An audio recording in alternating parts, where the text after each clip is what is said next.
앞서 우리 간증을 좀 듣고 은혜롭게 그렇게 간증을 들어봤습니다. 한 개인의 변화와 또 가정의 변화의 시작이 장로의 감동이 되는 것 같습니다. 할렐루야. 전화가 한 통 왔는데, 목사님, 제가 신앙적으로 많이 다운되어 있고 잠들어 있습니다. 제 신앙이 좀 뛰어나게 가라고 몸부림치는데 몸부림쳐도 잘 안 됩니다. 그래서 이 죽은 신앙이 좀 더 좀 회복되어지기 위해서 고민하다가 목사님에게 전화했습니다. 목사님께 전화한 까닭은 제가 이렇게 주일날 함부로 예배를 까져먹고 마음대로 살아도 또 신앙이 좀 이렇게 지금 좀 개파고 멋졌는데 그래도 아무도 나를 혼내는 사람이 없습니다. 난 책임지는 사람이 아무도 없어서 참 그게 내가 버려졌다는 느낌이 들어 참 두렵습니다.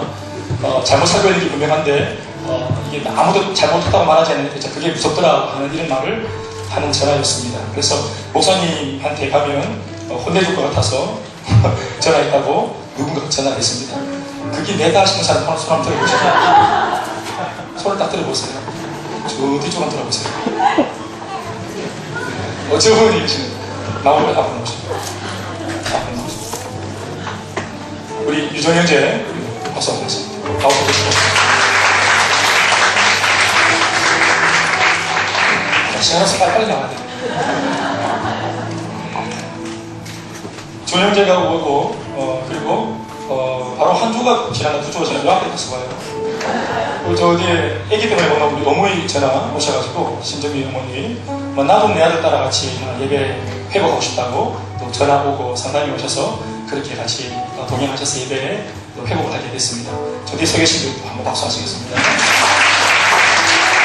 자, 그리고 오면서 이 친구가 그때는 솔로였는데 결혼을 했습니다. 그래서 이 친구 보면은 참 전도를 이렇게 안 한 듯 하면서도 묘하게 전도를 했어요.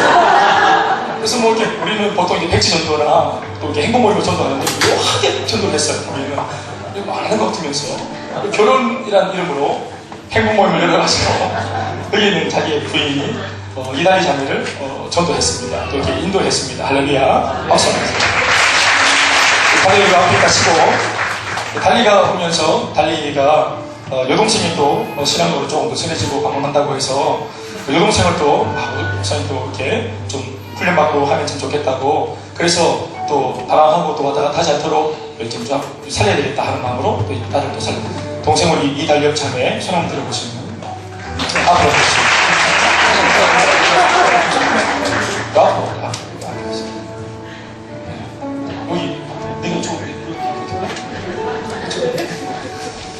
달력이하고 이제 같이 친한 사람 달력이가 이제 훈련받고 은혜 받으면서 우리 주양이처럼 똑같아요.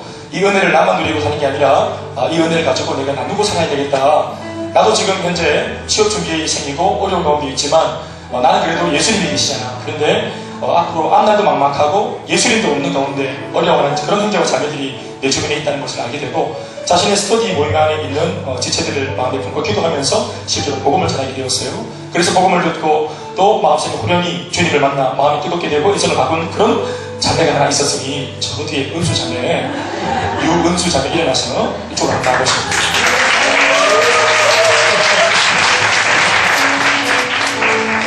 또 은수 자매가 나와서 똑같이 은혜 받고 또 하나님 만나면서 참 하나님 만나는 게 너무 좋다고 우리 똑같이 오늘 주양이랑 똑같이 눈물을 방방 쏟으면서 마스카라 싹 빼돌을 다 흘리면서 와 너무 좋다고 내 마음도 내 가정의 상처도 아픔도 다 회복되었다고 그래 고백을 하면서 은혜 받으면서 제일 먼저 생각나는 사람이 자 이제 배가 좀 불러왔네.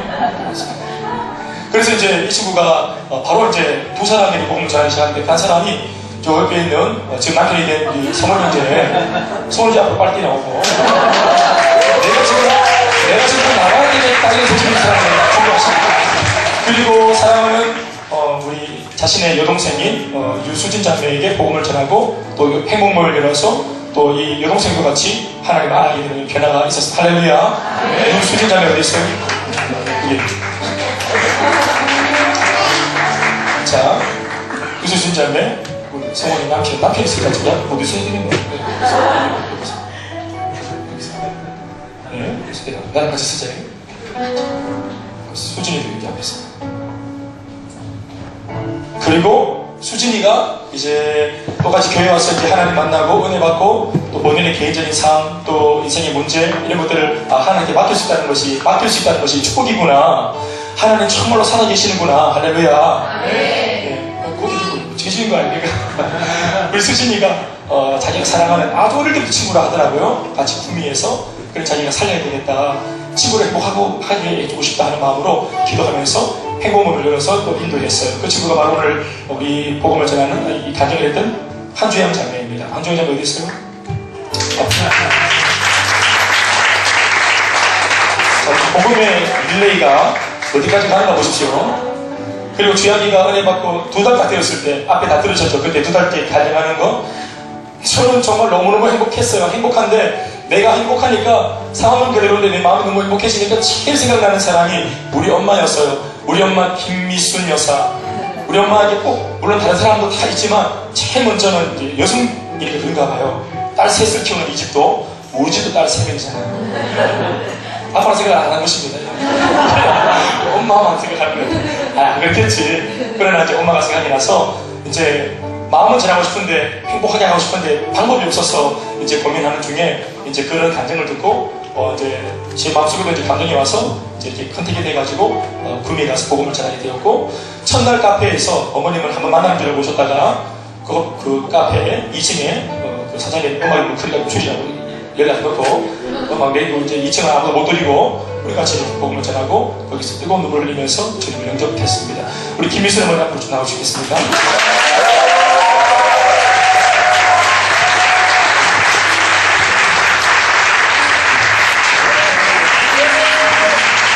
김미순 어머님 올해 47이시고요. 굉장히 젊은 엄마입니다.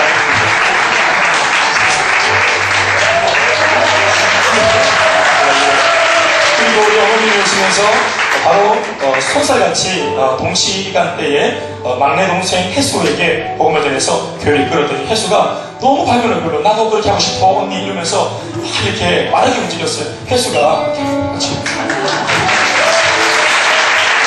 그리고 지연이가 혜수와 더불어 아까도 말했지만 직접 복음을 전하는 건 아니지만 자신의 변화를 보면서 네 이상해진 것 같다 하면서 좀 불편해하면서 그러면서 와서 좀 못마땅하게 생각하다가 그런데 불편한 게 아니라 자세히 보니까 어느 면은 좀 좋은 면도 있는 것 같아요. 그래서 자꾸 좋아지고 그러니까 이게 궁금하니까 그래서 이제 자기도 안 되겠다 싶었어요. 자기 여자친구 뺏기겠다 싶어가지고 나도 여자친구가 몸담은 곳에 어딘지 사기 종교도 구분파도 있고 하니까 한 가만히 있다고 온 친구가 이제 저게 이제 우리 재홍 형제 남자 친구입니다. 지현이 남자 친구. 그리고 지난주에 우리 재홍이 집이 짝게집 하거든요. 차이나홍 하는데 우리 여기 홍집에 가서 우리 재홍이 엄마 아버지도 1명씩 다 했고 앞으로 그 열림을 낼 겁니다. 거기서. 그리고 우리 어머님 열림 모임이었는데 어머님 잘 진행되고 있는데 그 이제 그 어떻게 아르바이트 시간이 잘 이렇게 맞물려가지고 어떻게 거기 뭐 비적 집을 못 빠져나가 앉아있다가 고마마 복음을 같이 엄마랑 같이 앉아가지고 이렇게 들어가지고 나는 절대로 안 넘어간다고 언니랑 믿지 나한테 강요하지 말라고 언니 꽉 깨물고 복음 딱 지나는데 딱 삐딱하게 앉아가 언니 꽉 깨물고 이렇게 있는데 혼자 제일 많이 울고 그리고 그 다음 주에 오늘 나는 빨리 아르바이트 갈 거니까 나는 잡지 말라고 했는데 우리가 먼저 갔어요. 한 시간 먼저 가서 딱 보러 가요. 또 복음 딱 제가 제일 많이 울고 그 쌩 난리를 치고 은혜를 받고 그래가지고 또 이제 이렇게 자리에 왔습니다. 우리 주원이 동생 한주원이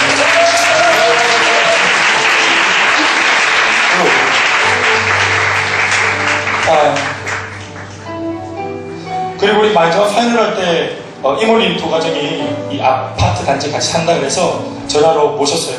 언니가 축하할 일이 있으니까 이모도 모시라 해서 마지막 날 같이 메시지를 전하고 같이 편지를 주고받고 같이 기도하는 그 자리에 이제 이모 두 가정을 초청해서 같이 식사도 하고 향후 이 복음을 넘겨주기 위해서 또 그런 징검다리가 될 수 있도록 그 아파트 단지에 같이 사시는 두 분 이모집도 아직 우리가 이미 첫 만남을 가진 중에 있고 또 좋은 그런 교류를 했다고 생각합니다. 맞습니까? 맞습니다. 올해 오는 주일이었는데 사정에서 못 온 것 같아요. 마지막으로 우리 주양이 가정에 마지막 마침표를 딱 찍는 우리 주양이 아버님께서 이 자리에 오셨습니다.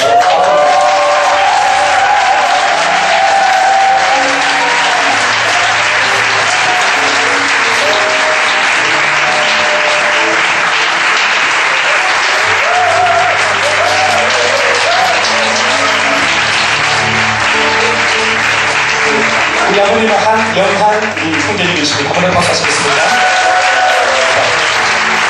모든 것과 하나님께 드리겠습니다. 자, 사랑하는 여러분, 하나님은 우리 눈에 안 보입니다. 분명히 안 보이죠. 그런데 바람을 불면 바람이 눈에 안 보이지만 나무끼는 이파리를 보고 나뭇잎 흔들리는 거 보면서 바람이 부는 것을 알 수 있고 바람의 존재를 알 수 있고 심지어 풍향, 바람이 어디서부터 부는지도 알 수 있어요. 바람의 존재가 흔들리는 나뭇잎 때문에 들통난 거죠. 들킨 것입니다. 우리는 바람의 존재를 알게 된 것이고요. 눈에 안 보이지만 사랑하는 여러분, 우리가 그냥 교회를 한두 번 취미 활동하려고 올 수 있습니다. 영화를 보든지 또 피아노 학원을 가든지 할 수 있습니다. 그러나 내 마음 안에 키면 그만두고 말죠. 그러나 그 피아노 학원 다닌다고 우리 인생이 바뀝니까? 피아노 기술은 늘지만 인생이 바뀌나요? 우리 아까 주양이가 말한 것처럼 마음의 상처, 아픔들이 이게 회복되는 겁니까? 남자친구랑 데이트한다고 재용이가 편지를 써준다고 이 마음의 아픔이 이렇게 씻겨지는 겁니까? 아니죠. 아닌데 이상하게 이 친구로부터 시작해서 온 교회를 들어오니까 마음이 그냥 좀 편하다가 아니라 인생이 바뀌는 것입니다. 인생이 바뀐다는 게 중요한 겁니다, 여러분.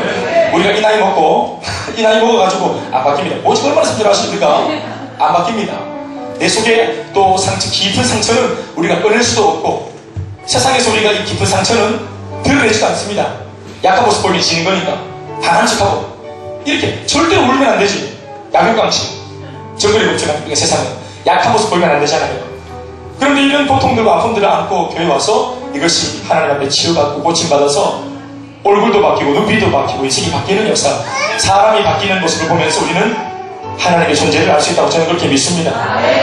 우리가 하나님 본 적 없지만 오늘 이곳에 있는 이 분들을 보면서 아, 하나님이 살아계시는구나, 이 교회에 주님이 계시는구나 알 수 있다고 믿습니다. 우리 조언이 참 큰일이다.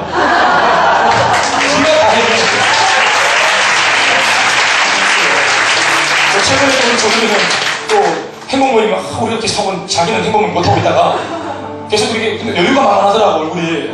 그래 저도 알아보니 왜 얼굴이 만만하냐 했더니 나는 아프대. 저도 알아 만나고 이번에 그래 저도 하고 그래가지고 내가 이번에 이 죄양이 간증을 묵상하면서 이 참 첫 출발점은 참 미미하게 시작하지만 이 생명의 릴레이와 이 회복의 릴레이가 참 거대한 파도 같다 생각을 합니다. 이 행복의 바톤을 계속 넘겨줘서 모두가 행복해지는, 여러분 이제껏 우리가 좋아진 것보다 앞으로 우리가 만나게 될 그 행복은 더 큰 것이라고 믿습니다. 우리가 저랑 따라합시다. 더 좋은 것은 오지 않았습니다. 오늘 우리 특별히 마지막 아버님한테도 이 예배가 아름다운 예배, 좋은 기억의 예배, 또 교회를 향한 나의 편견과 설립견을 깨주는 예배, 행복한 예배가 되길 바랍니다. 이 다섯 식구가 한 자리에 앉아서 예배 드린다는 것이 개인적으로 복음을 전한 사람으로서는 참 감회가 있고 가슴이 너무 뭉클하고 뜨거운 것 같습니다. 할렐루야. 저는 이게 내가 예수 믿고 주양아, 나는 이 그림이 나는 13년 걸렸어요. 근데 이 과정은 지금 3개월 만에 이 아름다운 그림이 만들어졌는 것 같아요. 왜냐하면 교회가 함께 사역하고 함께 도우면 이렇게 빠르게 역사될 것입니다. 모든 영광 하나님 올리겠습니다. 자, 이 함께 큰 힘으로 수고하시겠습니다. 평안을 너에게 주노라 하실까요?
할렐루야.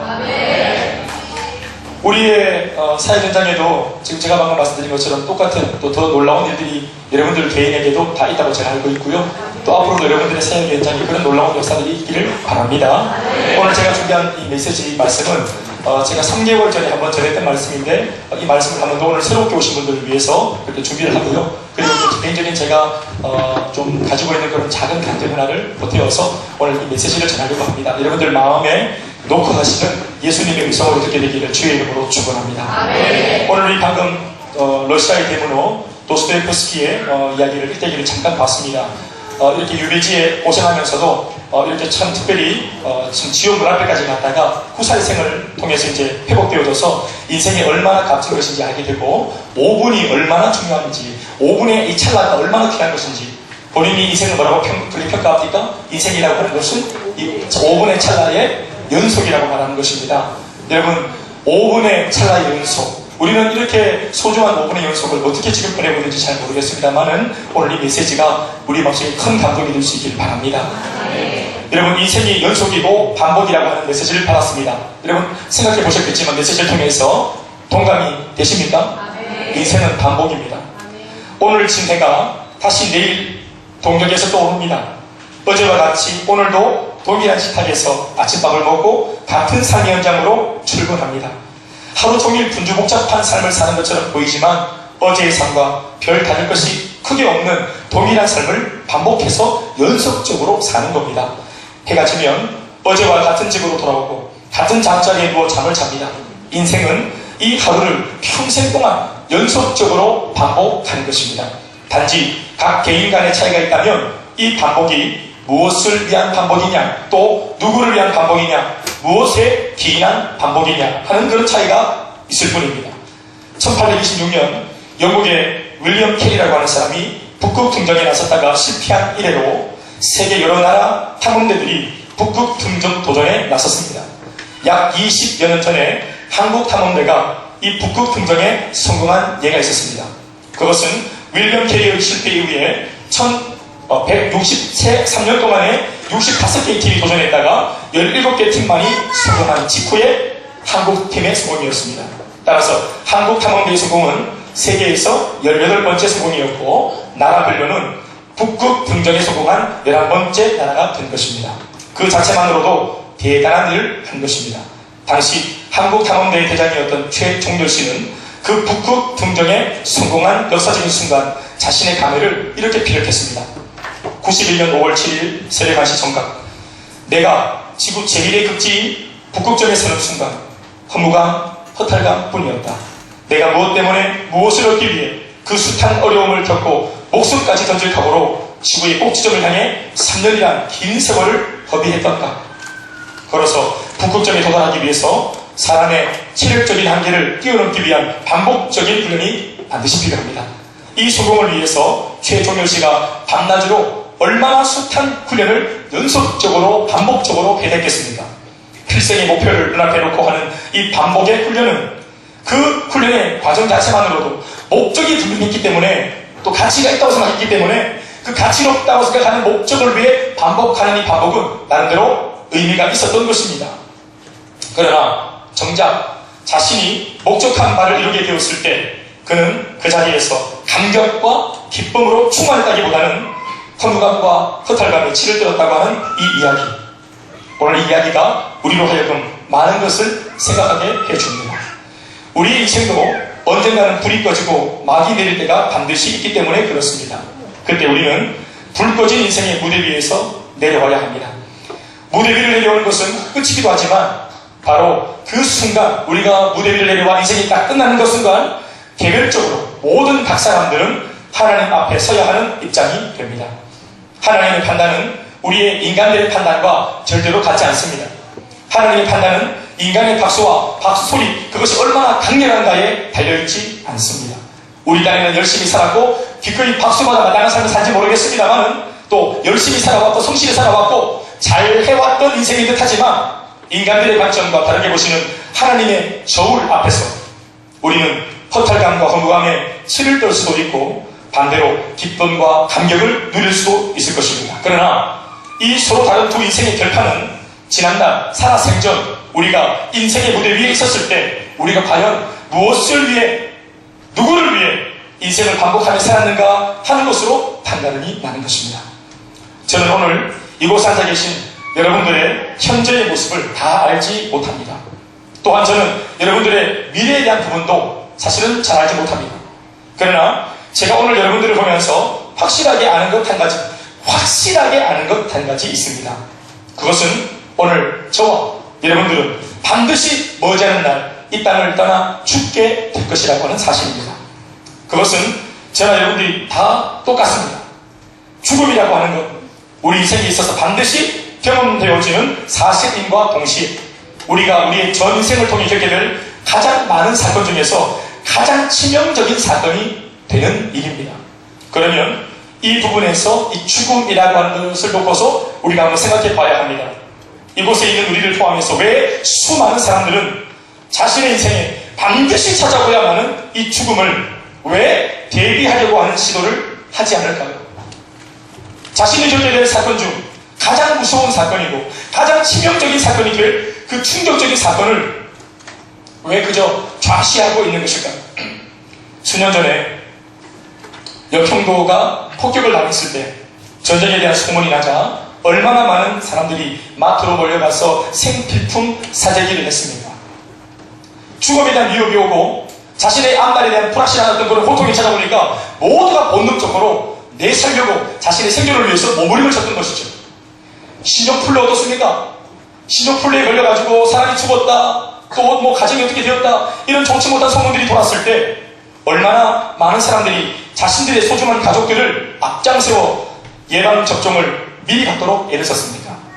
우리 인간들은 본능적으로 닥쳐올 혼란을 피하고자 합니다. 그래서 우리 모두는 유비무한 정신을 따라서 본능적으로 발버둥을 칩니다.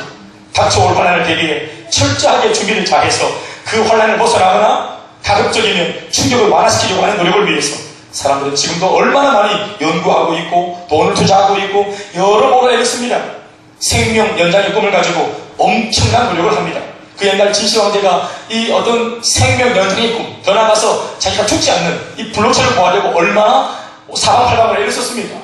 돈이 많은 사람들 얼마나 많이 좋은 것들을 먹고 마시고 뭐 그렇게 몸보양을 하면서 그렇게 죽음을 비켜가려고 애를 썼습니까? 그러나 죽었습니다. 죽음의 문제를 사람은 결코 해결하지 못합니다. 한다고 하더라도 소용이 없다는 것을 잘 알고 있고 이미 죽음이라는 것을 통해 인생은 반드시 끝이 난다는 것을 인간들은 기정사실로 사실은 받아들이고 있습니다. 그러니까 죽음을 완전히 이겨보겠다고 그런 거창한 말만 하지 않는 것입니다. 돈으로도 얼마 전에 우리 이건희 씨도 갑자기 막 쓰러져가지고 얼마나 사경을 헤매면서 고통을 받았습니다. 돈이 많아도 갚으라도 내가 최고 꼭지점에 있어도 이 죽음의 사자를 우리가 비켜가게 만들지 못하는 것입니다. 죽음 앞에서 이 땅의 모든 사람들은 전부 시한부 인생이라는 사실을 그 누구도 부인할 수 없습니다. 그렇다면 죽음을 피할 수 없다는 이 사실이, 다시 말해서 나는 반드시 죽는다 하는 이 사실이 사람들에게 어떤 영향력을 주는가 우리가 생각해 볼 필요가 있습니다. 바로 내가 죽을 거다, 나는 반드시 이 땅을 떠난다 라고 하는 사실이 확실할 때에 살아있는 사람에게 이것이 어떤 영향력을 주는가, 그것은 바로 삶에 대한 애착입니다. 죽는 게 확실하기 때문에 피할 수 없는 일이기 때문에 어디에 그러면 정성을 쏟을까요? 사는 일입니다. 살아가는 삶에 더 뭔가 의미 부여를 하려고 사람들은 몸부림을 치는 것입니다. 그런데 문제는 그 잘 산다는 것이 무엇인가 하는 겁니다. 도대체 어떻게 사는 것이 잘 사는 것일까요?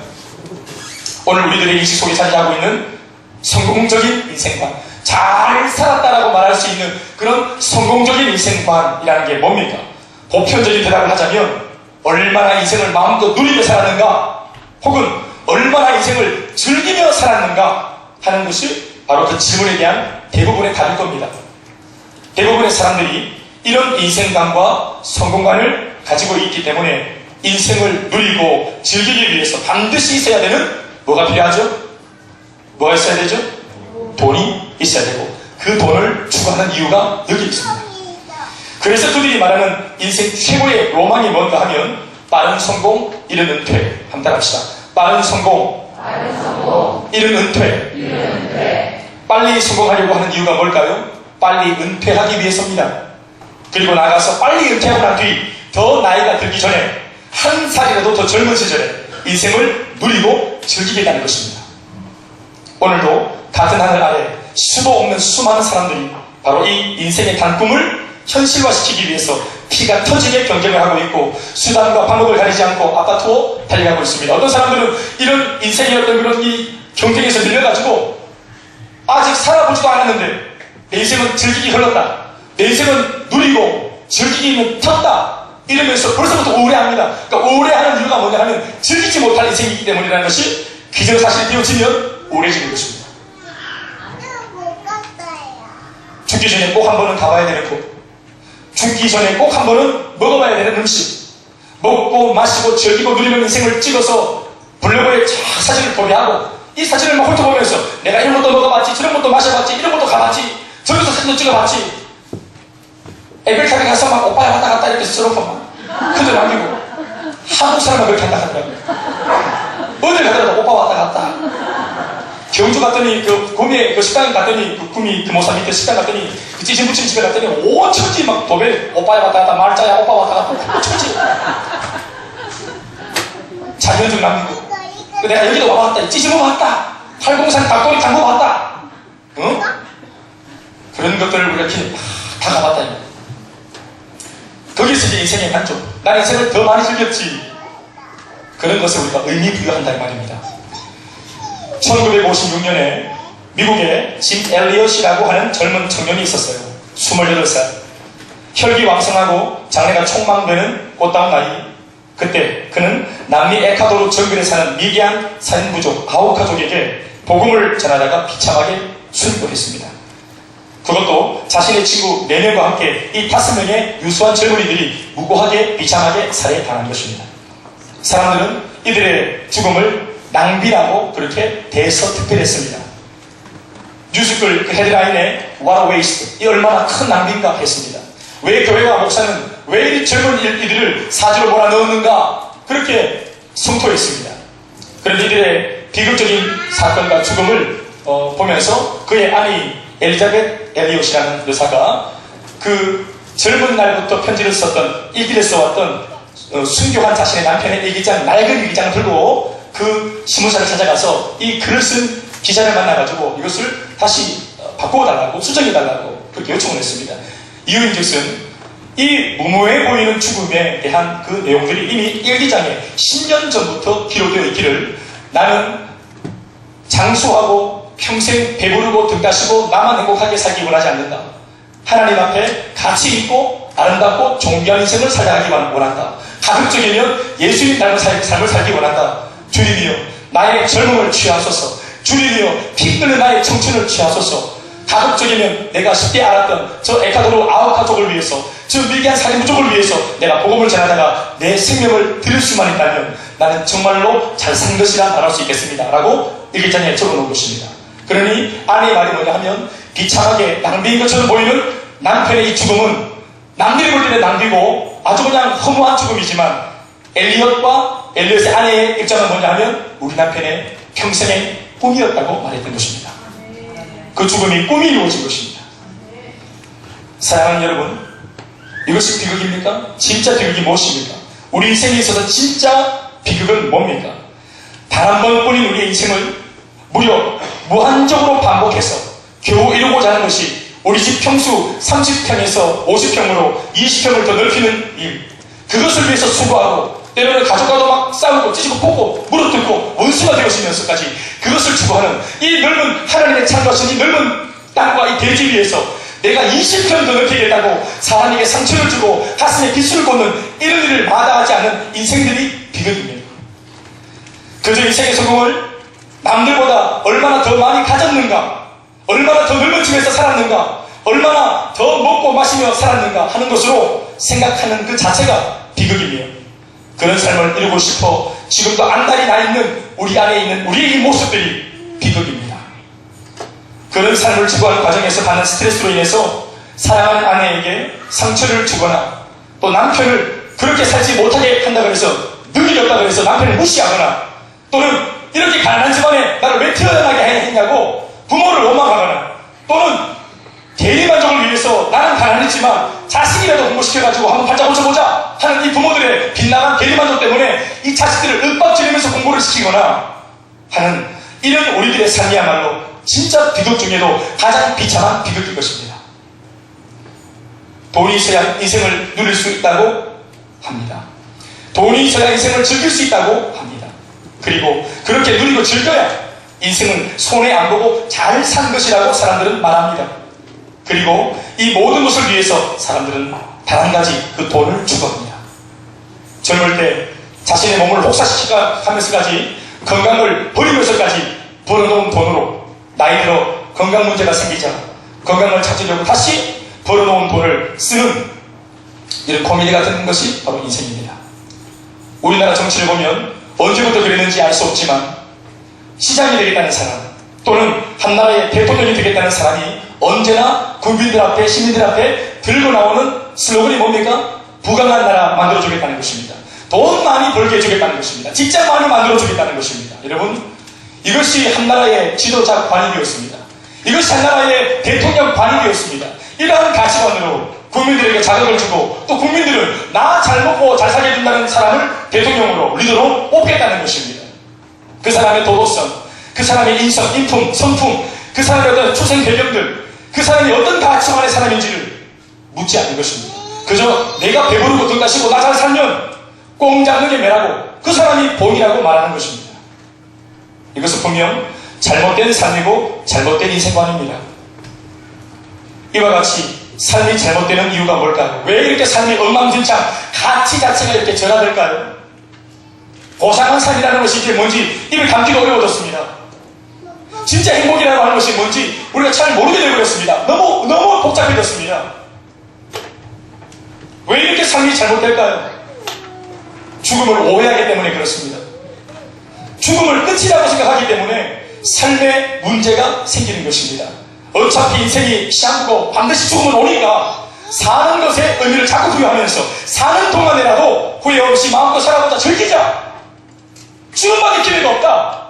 그렇게 말하니까 주일날 아침 일어나가지고 이 소중한 주일날 아침에 나와서 예배 드리는 사람이 웃겨 보이는 거예요. 몰라서 급도 그렇게 새가 빠진 일을 하고 주일 아침 한번 늘어지게 낮잠 자야 되고 막 늘어지기는 좋은데 그냥 몸을 좀 쉬어야 되는데 저 예수 믿는 사람들은 주일날도 또 막 옷 꺼내입고 또 마스카라 막 바르고 파운데이션도 세게 바르고 막 피부도 한번 좀 씻어야 되는데 빗자루 또 붙이고 해가지고 가가지고 막 예배 드린다고 하루 종일 또 예배 드리고 뭐 섬기고 특별히 또 위에 교사하시는 분들 보면은 우리 좀 열악한 환경 속에 땀도 좀 나고 하는데 애들이 내가 하는 애가 아닌데 책임져야 되고 말이죠. 애들이 마음대로 오줌도 싸고 왜 특히 또 셋째가 오줌 얼마나 싸대는지 오줌 싸고 돌아다니고 이러면 붙잡고 내야 되고 집에서 쉬어야 되는데 이게 완전히 가치관이 다르죠. 그러니까 인생이 끝인데 지금밖에 없는데 이 차라리 즐겨야 되지 않겠나 그렇게 말하는 것입니다. 왜 그렇게 말합니까? 죽음을 오해하기 때문에 그렇단 말이에요. 그러나 성경을 들여다보면 하나님께서는 우리 인생들의 죽음을 끝이 아니라고 말씀하십니다. 죽음 이후에 또 다른 것이 있다고 말합니다. 보십시오. 죽음이 만약 끝이 아니라면 이야기가 완전 달라지는 것입니다. 우리 인생은 함부로 살면 안 되는 것입니다. 죽음이 끝이 아니라면 인생 정말로 잘 살아야 되고 죽음 이후에 또 다른 세계가 있다면 그리고 그 세계에 입문하기 전에 창조주 하나님으로부터 우리가 선물로 받은 인생 80평생을 어떻게 살아왔는지 우리가 평가를 받게 된다면 우리 인생 진짜로 함부로 살면 안 된다는 결론이 우리 가운데 주어지겠죠. 잘 살아야 합니다. 진짜로 의미 있게 살아야 합니다. 아까 우리 영상 보셨죠? 후회할 시간도 없다는 겁니다. 얼마나 많이 내가 함부로 버린 시간들 또 기회들 내 가정을 더 품어줄 수 있었던 기회들을 나 혼자 그냥 즐기고 내가 놀자고 방치했던 그런 많은 소중한 시간들 그런 것 말입니다. 오히려 사랑하기 위해서 행복하기 위해서 만난 부부가 사실은 더 상처가 더 많고 성경을 보면은 5번 이혼하고 6번째 남자와 사는 여자 이야기가 나와요. 성경 속에. 근데 그 여자를 상처 많은 그 여자를 예수님이 만나주세요. 근데 여러분 생각해 보세요.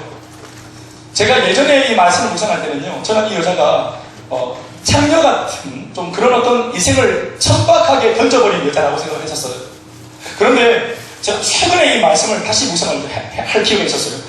이 사마리아 여자를 묵상하면서 제가 뭘 느꼈냐면, 이 여자가 그냥 뭔가 음탕한 여자로만 볼 것이 아니라 제 마음속에 어떤 마음이 들어왔냐면, 뭔가 행복하기 위해서 굉장히 많이 삶을 갈구하고 많이 뭔가 자신의 행복을 위해서 도전을 많이 하는 사람이라고 느껴졌어요. 그리고 그 여자의 마음속에 있는 애환이 눈에 보였어요. 목사님 결혼 5번 하는 것 속에서 그런 걸 발견했습니까? 그런 걸 봤어요. 그걸 죄라고 그냥 우리가 속단할 수 없다는 측면이 제 마음속에 들어왔어요. 이게 뭐냐 하면, 여러분 결혼을 왜 하죠? 행복하려고 결혼하거든요. 저는 개인적으로 그렇게 했습니다. 여러분 동의 안 하셔도 엄청나게 그래요. 행복하려고 결혼을 했어요. 그런데 이혼을 했어요. 이 여자 같은 경우에 이혼을 5번 했단 말이에요. 5번. 자, 첫 번째 남자랑 결혼을 했을 때 이 여자의 마음은 행복하기 위해 결혼을 했을 거예요. 그런데 살다가 첫 번째 이혼을 했네요. 자, 이혼을 왜 했을까요? 행복하려고 이혼하는 겁니다. 행복하려고 이혼하는 거예요. 왜? 지금 이 사람과 살면 안 행복하니까 행복하려고 헤어진 거예요. 그리고 여자가 포기하지 않고 또 뭔가 노력합니다. 그러니까 행복하겠다는 이 진념이 이 여자 속에 계속 있는 거예요. 이 진념이 있으니까 시도하겠죠? 뭘 시도할까요, 여러분? 두 번째 결혼을 시도했어요. 행복하려고. 그런데 행복해지지 않아요. 그래서 행복하려고 2번째 이혼을 했어요. 3번째, 행복하려고 결혼을 했어요. 또 행복하려고 3번째 이혼을 했어요. 조금만 더 따라오시죠. 행복하려고 몇 번째 결혼했어요? 4번째 결혼했어요. 또 행복하려고 몇 번째 이혼했어요? 귀찮다고 좀 따라오시죠. 행복하려고 몇 번째 이혼했어요? 또 한 번 더 하시죠. 행복하려고 몇 번째 결혼했어요? 5번째. 그리고 행복하려고 뭐 했어요? 5번째 이혼했어요. 여러분 보십시오. 우리가 보통 여러분 삶의 선택가 많은 분들을 만나면 사업도 결혼도 어떤 대학의 어떤 재수도 마찬가지 한두 번 실패하면 포기합니다. 현대인들 여러분 얼마나 유약해져가지고 천지 얼마나 사람들이 약해졌습니까? 시시해만 주워보고 뭐 안되면 주워보고 성적 떨어지면 성적 떨어지면 공부를 해야죠. 성적 떨어지면 어디서 떨어지면 되나? 이 아파트에 있어. 성적 떨어지면 주워보고 실현 당하면은 내가 또 뭐 부족한 게 있는 것 같다. 따뜻한 거 가지고 다른 남자 만나야 이렇게 해야 되는데 주면 쪼개다는 거예요. 쪽팔리 죽고 가난해 죽고 목말라 죽고 뭐 힘들어서 죽고 빡세가 죽고 다 죽고 뭐 누가 살아있는지 다 죽고 현대인들 보세요. 다 죽어버립니다. 극단적인 생각들 뭐든지 끝을 내겠다는 것입니다. 시도했는데 안 되는 거지요. 오체불만족. 내 마음에 소원이 없는 게 아니에요. 소원이 있는데 방법이 없어요. 애를 써봐도 이 방법으로는 안 돼요. 많이 깨트려져 봤어요. 많이 낚시돼 봤어요. 그러니까 실패에 대한 두려움 때문에 시도를 못하는 겁니다. 이게 뭡니까? 이게 패배주의 의식이라고 하는 거거든요.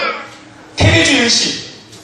이게 이제 사람에게 꾸둔살처럼 생각 속에 꾸둔살이 되고 내 마음 속에 집념 속에 열정 속에 이 꾸둔살이 되면 시도하지 않습니다. 사람은.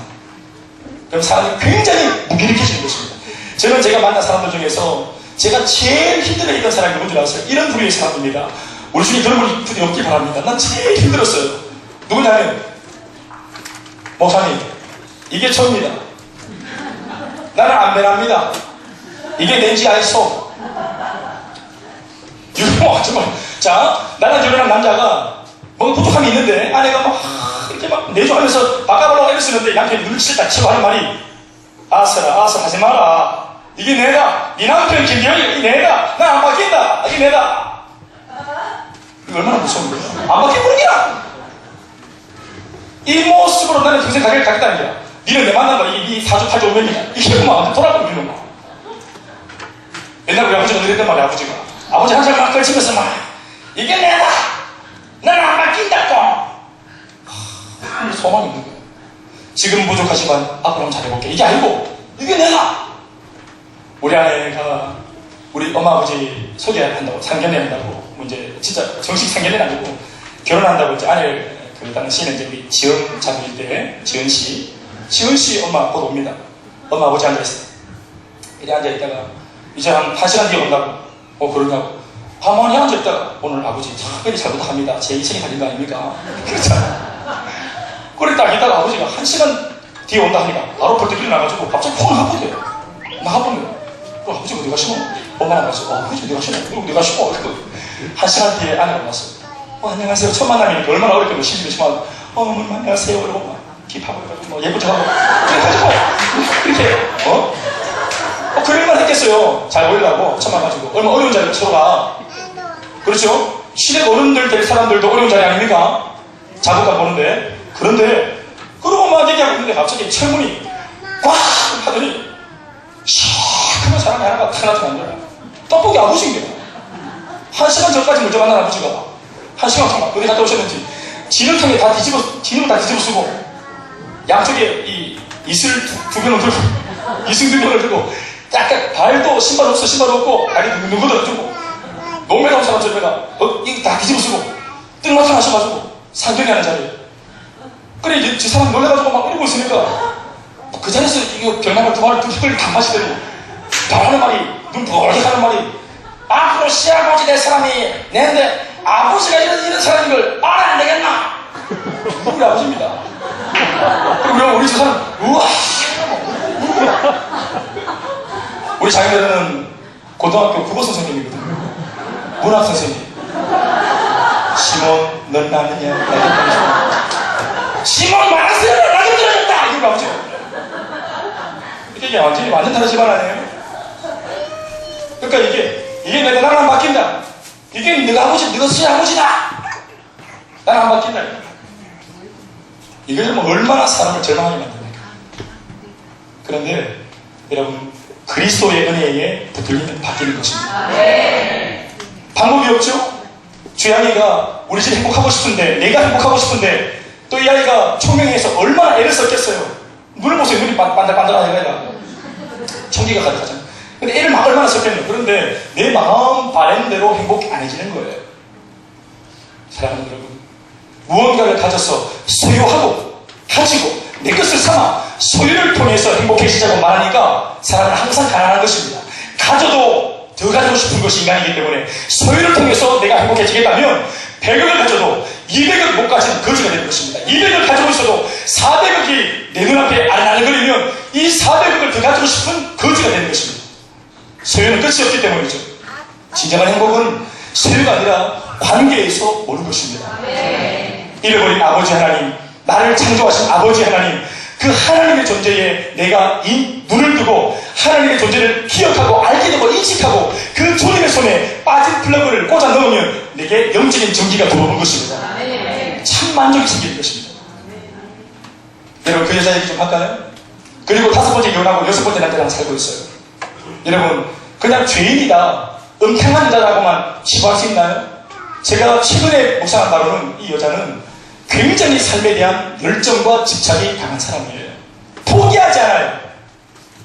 여러분 5번 이혼한 사람은 50번도 이혼하는 것입니다. 왜 그럴까요? 그 결혼과 이혼 속에서 행복을 찾으려고 하고 있기 때문에 만족을 주지 않습니다. 예수 그리스도를 만나 내적인 상처와 고통이 회복받고 회복되어진 내가 결혼 그 생활 속에서 누군가의 아내로 남편으로 있으면 변화되어진 나를 통해 이미 예수님 때문에 행복해진 내가 그 자리에 있으면 변화되어진 나 때문에 가정이 행복해지고 부부가 행복해지는 것입니다. 나를 행복하게 만들어줄 남편 찾아다니니까 목마른 겁니다. 나를 행복하게 만들어줄 그런 그 와이프를 찾아다니니까 목마른 것입니다. 행복은 조건부가 아니라 예수 그리스도가 내 속에 들어오면 절로 행복해지는 것입니다. 샘 솟듯이. 그리고 행복하게 되어진 내가 문제가 조금 있어도 이 문제 많은 남편 옆에 있으면 이 남편이 왜 나한테 이렇게 안 해주냐고 미워 보이는 것이 아니라 주님 때문에 마음이 넉넉해진 가운데 남편을 쳐다보면 남편이 때로는 애처롭고 때로는 가련하고 때로는 불쌍하기도 하는 긍휼한 마음이 여기 생기는 겁니다. 그럼 여러분 아침에 막 술 먹고 막 했는데 아침에 꿀물을 그 믿음 안에서 신앙 안에서 꿀물을 탈 수 있는 겁니다. 침 안 뱉고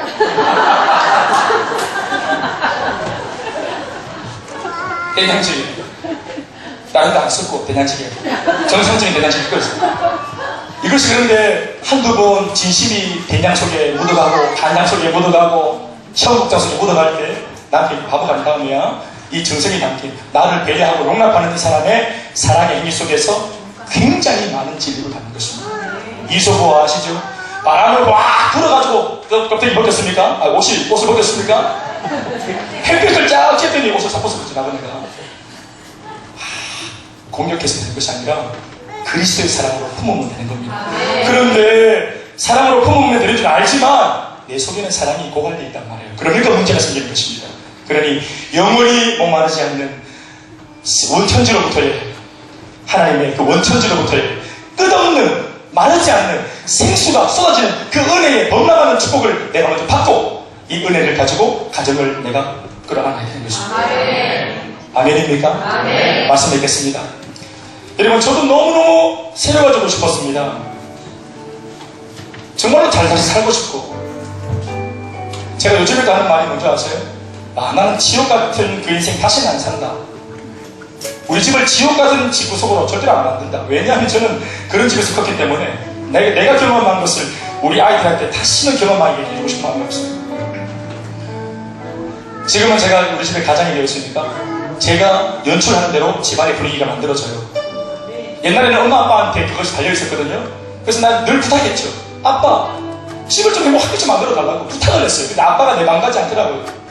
엄마도 엄마 한숨 좀 쉬지 마. 엄마가 물론 힘들겠지만 엄마가 한숨 쉬면 난 정말 가슴에 구멍이 나. 울면서 얘기해도 안 되더라고요. 엄마 아버지한테 주도권이 있는데 주도권을 가지고 있는 리더들은 엄마 아빠 이 리더들은 미안한 말이지만 가정을 행복하게 할 수 있는 방법이 없었어요. 어느덧 제가 이제는 결혼해서 30대 초중반을 살면서 우리 집에 내가 가장이 되어 있어요. 우리 집은 누구한테 부탁할 필요가 없어요. 제가 행복함을 연출하면 제가 연출한 대로 행복이 있다. 바로 그냥 드러나요. 제가 행복한 말을 하면 우리 집에 나머지 식구들이 다 행복해지고, 제가 제 표정을 관리하면 모두가 다 마음의 안도를 느껴요. 그런데 저도 사람인지라 제 마음 제가 마음대로 안 되잖아요. 그런데 감사한 것은 제 뒤에 저를 끝까지 붙잡고 있는 변치 않는 주님이 계시기 때문이에요. 그 주님이 계속 사랑할 수 있도록, 그 주님이 계속 행복할 수 있도록, 그 주님이 계속 내 마음이 건강할 수 있도록 나를 잡아주기 때문에 그래요. 그러니까 나도 때로는 마음속에서 입 밖으로 부정적인 말 내뱉고 싶고, 막 안 된다, 못한다, 할 수 없다, 불가능하다 하고 싶지만 내 마음속에 주님이 그러지 마라, 그걸 통제해 주시고, 비록 환경은 어렵지만 하나님의 능력이면 할 수 있다, 될 수 있다, 우리도 행복할 수 있다, 사주팔자 운명이 예수님 안에서 바뀔 수 있다. 그런즉 누구든지 그리스도 안에 있으면 새로운 피조물이라, 이전 것은 지나갔으니 보라 새 것이 되었던. 오늘 우리 이사야 말씀 한번 읽어볼까요? 18절 19절 말씀 마무리하면서 이 말씀 읽어봅시다. 내가 너무 좋아하는 말씀입니다. 너희는 시작. 너희는 이전 일을 기억하지 말며 옛날 일을 생각하지 말라. 보라 내가 새 일을 행하리니. 스탑. 보라 내가 새 일을 행하리니 이제 나타낼 것이다. 주님께서 덮어놓고 새 일을 행할 것이다 이게 아니고 먼저 요구하시는 것이 있어요. 뭔지 아세요? 18절 말씀에 뭐하지 마라, 이전 일을 뭐하지 마라. 대답하세요. 이전 일을 기억하지 마라. 가난했던 거, 추웠던 거, 떨었던 거, 불안했던 거, 안 됐던 거, 실패했던 거, 좌절했던 거, 100번이나 실패했다가 안 돼봤던 100번의 실패의 경험, 100번 정도 많은 양이지만 그것마저도 기억하지 마라. 또 뭐 하지 마라. 옛날 일, 택해 놓았던 일, 그 마음에 소생했던 일 뭐 하지 마라. 생각하지 마라. 그런데 이것만 말한다면 성경이 아니지. 세상 사람들도 이렇게 말하잖아요. 그런데 옛날 일을 기억하지 않고 이전 일을 생각하지 않을 수 있는 근거가 있어야 돼요. 그 근거가 뭐예요? 바로 하나님께서 우리를 위해서 새 일을 행하실 것이기 때문에 그렇습니다. 이 믿음이 있고 이것이 담보가 되어지면 이 대의 명분으로 인해서 앞으로의 더 좋은 일을 내가 붙들고 달려갈 것이기 때문에 기꺼이 뒤의 일을 흘려보낼 수 있는 것입니다.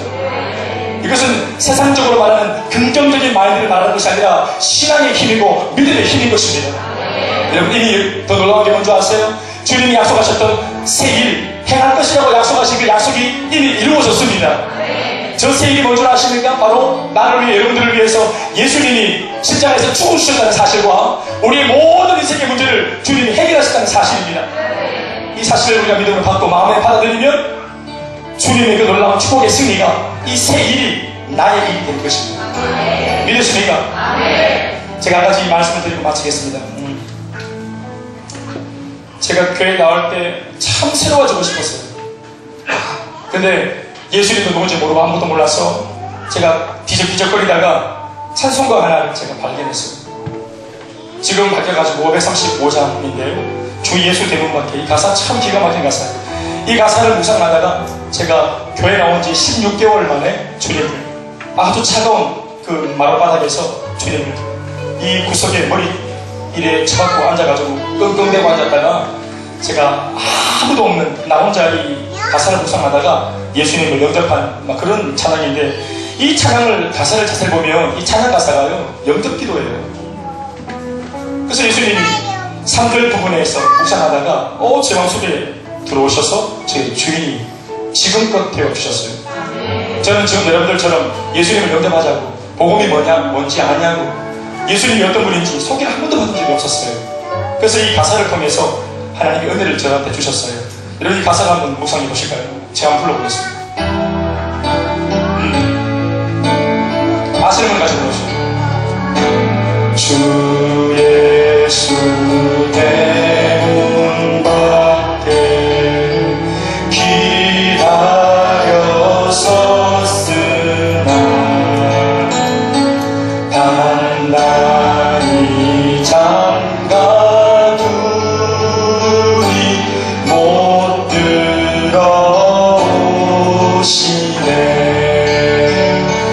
나 주를 믿노라고 그 이름 부르나 문 밖에 세워두니 낭나의 수지라. 2절 문 두드리는 손은 못 박힌 손이요 또 다시 멸류관은 그 이마 둘렀네. 이처럼 기다리신 장사이로다. 문 굳게 닫아두니 한없는 내 죄. 그리고 제가 이렇게 고백했습니다. 다같이 3절. 주 예수 단곡하게 권하는 말씀이 내 죄로 죽은 나를 너 앞에 알소냐. 나 죄를 회개하고 곧 문을 엽니다. 드셔서 좌정하사 떠나지. 여러분 이 가사가 마음에 드시면 다시 따라합시다. 마지막 후렴을 나 죄를 회개하고 나 죄를 회개하 내 마음의 문을 엽니다. 내 문을 엽니다. 지금 내 마음속에 드셔서 좌정하 영원토록 떠나지 마소서.